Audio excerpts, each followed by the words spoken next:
Today I have a really special treat. It's really more of a treat for me. I'm here with my little guy here, 6'3", and this is Savas. Savas is my youngest son, who happens to absolutely love baking and cooking. He started making cakes when he was 10 years old. How old were you when you made your first wedding cake? Yeah, I was 15. 15 years old, he made his first wedding cake. Well, we're not going to be baking cakes here today, but we are going to do something that he's extraordinary at. He came up by himself with this recipe from scratch. And in my opinion, and I've had a lot of ramen soups, this is the best ramen noodle soup I have ever had. And you're going to learn how to make it.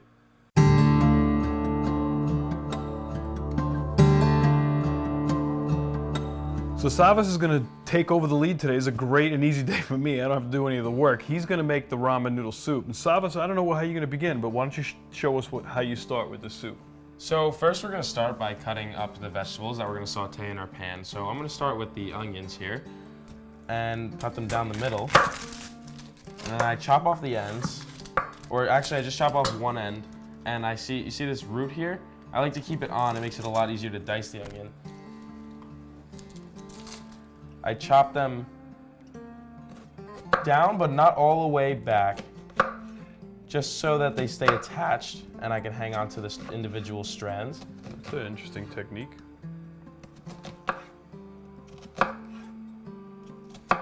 And then I do just one slice up the middle like this, and then just cut them into dices, and they kind of just fall apart, the perfect little pieces of onion. So for this recipe, we're gonna do about 1.5 onions. Whew. My eyes are hurting. Yeah, mine is starting to get a little tender. All right, so you got all your onions cut. And we've got these beautiful little bell peppers. I'm sure you've seen them before in the videos. And basically, you want to cut like the equivalent of, I'd say, around 1.5 to 2 of the big bell peppers that you get like this, but these just have more flavor. They're a lot sweeter, and they kind of melt in the soup, which is really nice. So what I do is I like to cut the end off and then just kind of take out the seeds and cut them down the middle. And then I like to hold my hand here and just run it by really nice thin slivers of pepper, because when you cut them small like this, they melt really fast into the soup, and you're not getting stuck with big chunks of pepper in your mouth. So would you say that's your goal, is to slice them into pieces that will help them to dissolve easily into the soup? Yeah, pretty much. Same with the onion as well. One little trick that you can take advantage of if you wanted to is you can slice the pepper in half without cutting the top off. Then when you slice it in half, it loosens the stem, and when you pull the stem out, the seeds come out with it. How many peppers do you think you're going to do? Pretty much what I have here. 1, 2, 3, 4, 5, 6, 7, 8. So about 10, 11? 11 peppers? Yeah. Okay. And this is really easy if you run the knife, this part of the knife, on your knuckle here while you're holding it in place, because you don't really get cut at all while you're doing it. Or you don't even run a risk of cutting it, and you get these perfect, like, symmetrical pieces. I would also recommend that you slice them laying down. Just cut it right in. There you go, just like that. Perfect. Nice and safe. That's the way to do it. Keep it safe, man. Always keep it safe. Don't lose a finger. Don't lose a finger. You cut your peppers, you cut your onions. What's next? So now that we have our peppers and onions, we're gonna add in some of this organic mixed green vegetable, which is just basically corn, string beans, peas, and carrots. We're gonna add this all into one big pot over here on the stove with some sesame seed oil, salt, and pepper, and just get those sauteing for a little bit. We have some pure sesame oil. We got it from the local supermarket. Normally we have organic sesame oil, but I think Dad didn't plan is what happened. Dad didn't plan. Dad didn't plan. So we've got this, and we're gonna add it into, I've got the pot on hot heat. You wanna add a pretty good amount into here. So you got it on high heat? Yes. Because what we're gonna wanna do is I wanna heat up the oil first before we put in the vegetables. So it looks to me like you probably put in about 4 ounces of that. About half the bottle. About half the, so 3 No, ounces. yeah, I'd say around 3 ounces. 3 ounces, okay. And now what we're looking for is when the oil starts to ripple, that's pretty much when you know it's at a relatively good temperature. So what's a relatively good temperature? Like, would you say 375? 375? 400 Okay, maybe? well, let's just see if you're right. No, When you that think it's definitely not ready. 375. Yeah, 350, 375 is my guess. Okay. So let's It's see. not super imperative though. Okay. Because you're not searing anything. So right now you're at 260. Yeah. All right. I'm using my little handy dandy heat gun here. So right now, would you put it in? Yeah, I mean, Okay. yeah. Right now, I wouldn't put it in. It's only 300. It's just going to be like a flat kind of a dud. So let's give it a little bit more time. Right. That's why I use this thing. All right, let's go. So I start by putting the onions directly into the oil, and then I add the peppers on top, Right? and I kind of just give those a quick mix up first before I put in the frozen vegetables. So you're not really wilting or sauteing these. You're just kind of just heating them up a little bit. Yeah, I'd say. I add like a good coating, so It's a very colorful soup. about that much is good. Like to mix them up, kind of incorporate everything into one medley.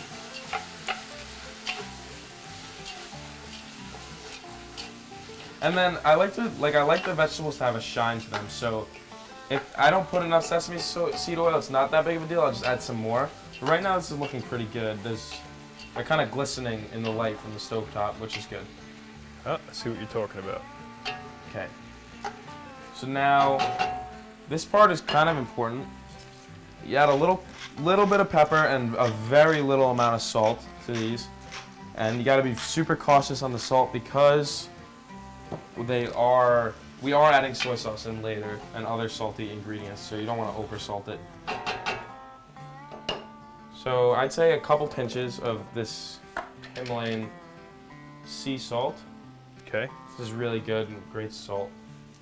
And the salt basically is going to pull a lot of moisture from the vegetables when they start to heat up a little bit more. So this ingredient is entirely subjective. It doesn't really have a big impact on the flavor. It's more of the spice level. But these are dried Mexican chilies or Japanese chilies, I'm not sure. And I like to add, we like to go a little spicy, so I'll add a good amount in there. Looks like you added about 9 or 10. Yeah, one for good luck. Okay. Just get those mixed up in there. And then you want to lower the heat to a medium high and just let these kind of cook off. Come back occasionally and stir them while you're cutting the chicken. Lid on or lid off? Lid off. Just Okay. let these go. Great, let's go cut that chicken up. Awesome. I actually don't feel comfortable cutting raw chicken on a cutting board like this because it can get into the wood, and if you don't clean it properly, you can get contaminated. Okay. So what I'm gonna do is I'm gonna take one of these plastic cutting boards here, and I'm just gonna lay down a wet towel so it doesn't slip, and just put it right on top of the old cutting board, just for the chicken exclusively, so I don't run the risk of anyone, myself, or anyone I love getting sick.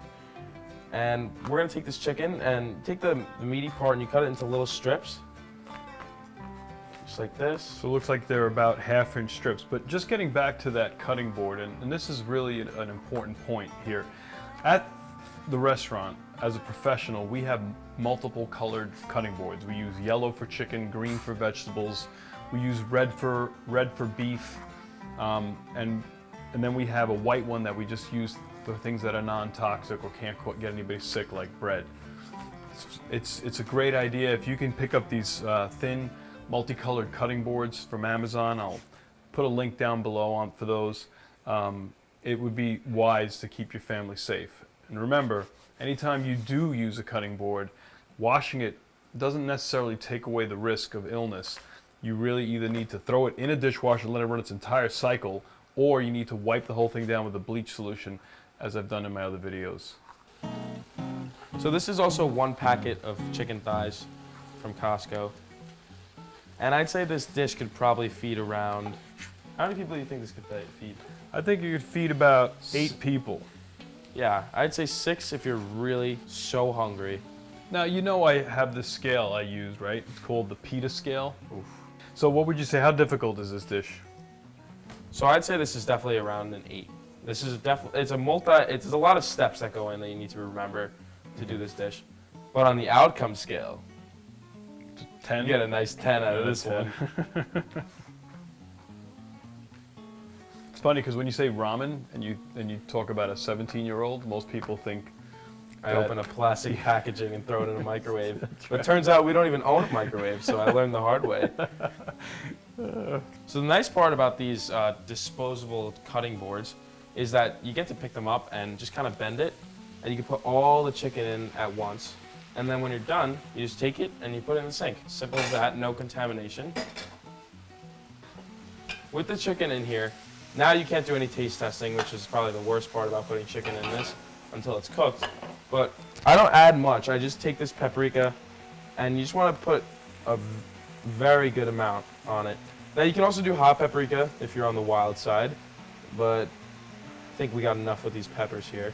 I just want to kind of cover all the chicken with the paprika. It's a good amount. It adds like a nice smokiness to the dish. It's not overpowering. And then you just mix it all together with the vegetables and everything. When it's all mixed up, you just leave it there and come back occasionally and mix it up. And then we'll prep some other things. Ready?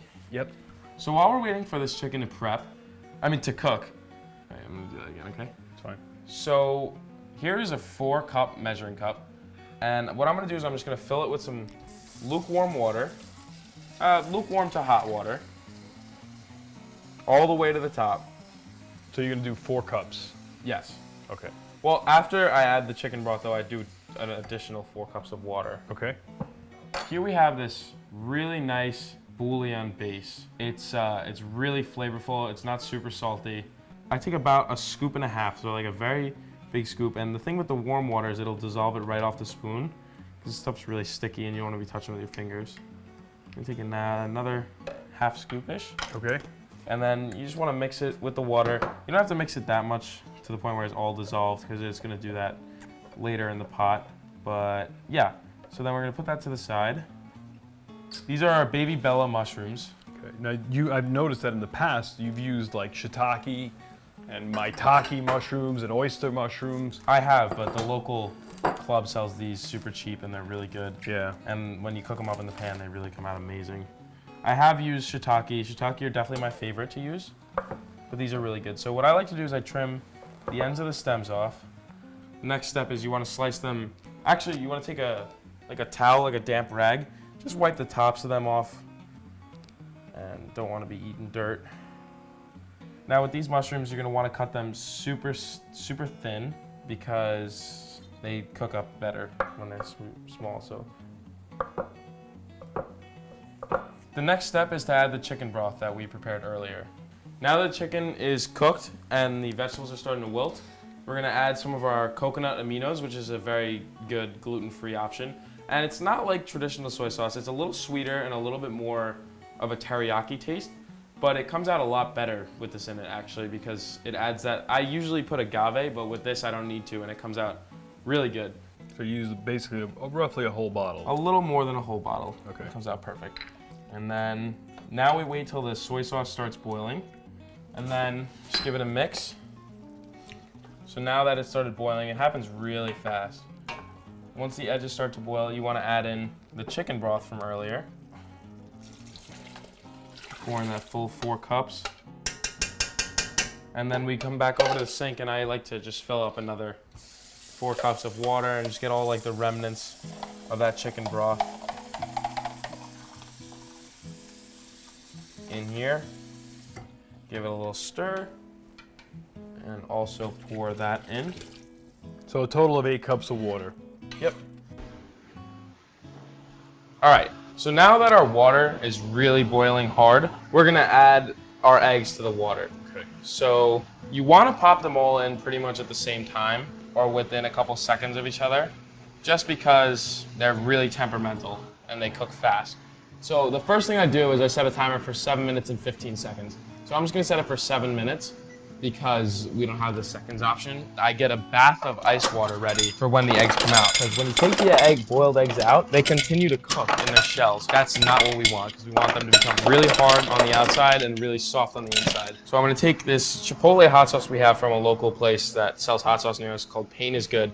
And the Chipotle hot sauce is my favorite to do in this meal because it brings like a really good depth and smokiness to the spice.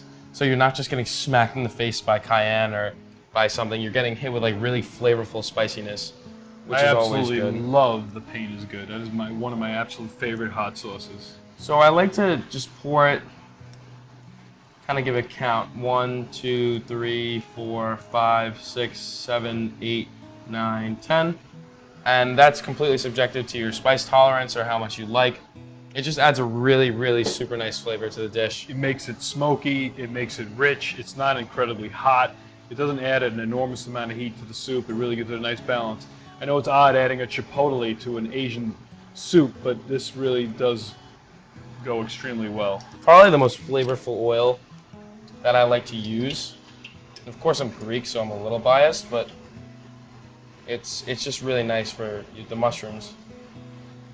Would you say that the olive kind of has a woody flavor? It almost matches the mushrooms perfectly? Absolutely. Okay, so with olive oil, you got to go with 350. You can't go 350? higher because it's a low temp oil. It'll turn rancid on you. Okay. 3, 2 seconds. And then just let it sit for a little bit. 15 seconds. Seconds. Now the worst thing you could do is really undercook the whites. Best thing you could do is probably overcook the yolk a little bit and sacrifice that runniness. So I would never take them off earlier. If I had to, I would take them off a little later. Now these should be pretty much set. Bring them over, go directly into the ice bath. And now those can sit there for however long we want, as long as they're done cooking in the center. And you definitely want to submerge them all the way because whatever's sticking out of the ice water will keep cooking. So you want a deep enough pot. Dump this water out. I'm gonna revisit these mushrooms for a little bit. Give them another good shake.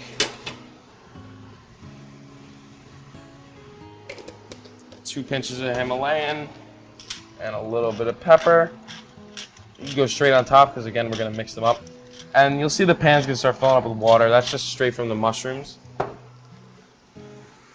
All right, so it's looking like our mushrooms are pretty much done. Look at that, they reduced almost to nothing. They reduce down a lot and they become kind of a brownish gray, but they're super yummy. What I love about being out here in the summer is we get scallions yanked right out of the ground. Yeah. That's the best. All right, so now with the scallions, you want to line the tips up and you want to slice them super thin. Just like thin slices off the end. You can keep the bunch together, save some time.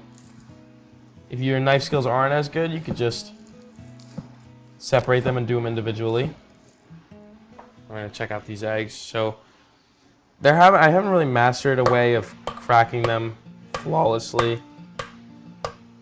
I like to get the shell pretty broken though. Looks good. Now this is my favorite part of the entire dish. Slicing these eggs open, because it's like opening a little Christmas present, because I don't know what's inside of it right now, but I will in about 2 seconds. So I like to take the back of the knife and just kind of get in there, and then letting them fall over. Looks like they came out pretty good. They came out perfect. Look at that, the yolk is just runny, flawless. Awesome. They These came out really perfect. nice, yeah. So now our pot of boiling water is ready. And what I did is I added a little salt because it raises the boiling temperature, which cooks the noodle faster. And I'm just gonna add a good amount, like a very hefty amount of sesame oil, just to prevent the noodles from sticking together. Because when they stick together, they become this like big clump. It's a very good amount. I'd say by the end of the meal, we probably use around a bottle of sesame oil. Depending on what you like in your soup, whatever. Here we have organic millet and brown rice ramen. Gluten-free from Gluten-free, Costco. of course. And it's really good. Like, arguably some of the best noodles I've ever had. And I've had noodles that are handmade, noodles out of the packaging. These are really, really good. And they're straight from Costco, which is super nice. So, roughly, we're going to do about 2 per person. And on the back of the packaging, it says you want to cook them for about 3 to 4 minutes. I do it by texture because it does cook more in the bowl. So we're gonna put 6. There's 3 of us eating tonight. And I like to take 2 forks. So when these start softening up in the boiling water, I skewer them and then I pull them apart like almost like this to get the noodles apart from each other. It depends on however you like them. I like my noodles a little stiffer, have a bite to them, than like soft and chewy. And with these brown rice ones, I notice when you overcook them, they do become like a rice almost. So you definitely want to make sure that you're preparing them right. So now they're soft enough to pull apart. Just dunked my finger in boiling water.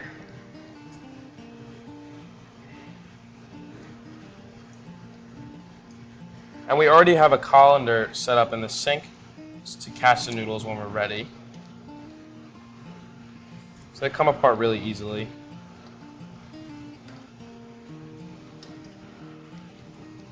How long do you cook them for? I'd say around 3.5 minutes. And then over here we have all of our toppings prepared. We got our mushrooms, our eggs, our bean sprouts, and our scallions just ready to go into the food. So the first thing I like to do is I like to take the noodles and I put a good portion of them. They're gonna be a little sticky, that's completely fine. Grab a second fork here and just taking a good portion. It's completely up to you, however much you want. Doesn't really change the flavor or the enjoyment, it's however hungry you are. Then next I take a ladle of the broth. If you get a pepper in yours, definitely don't eat it. They're really spicy, unless you like that. But so you get a good amount of broth. I'm gonna do another ladle because it is a soup, and perfect. After that, I like to take our mushrooms and however much you'd like again, and just kind of stack them all on the side here. And they look really nice. It smells unreal. Starving.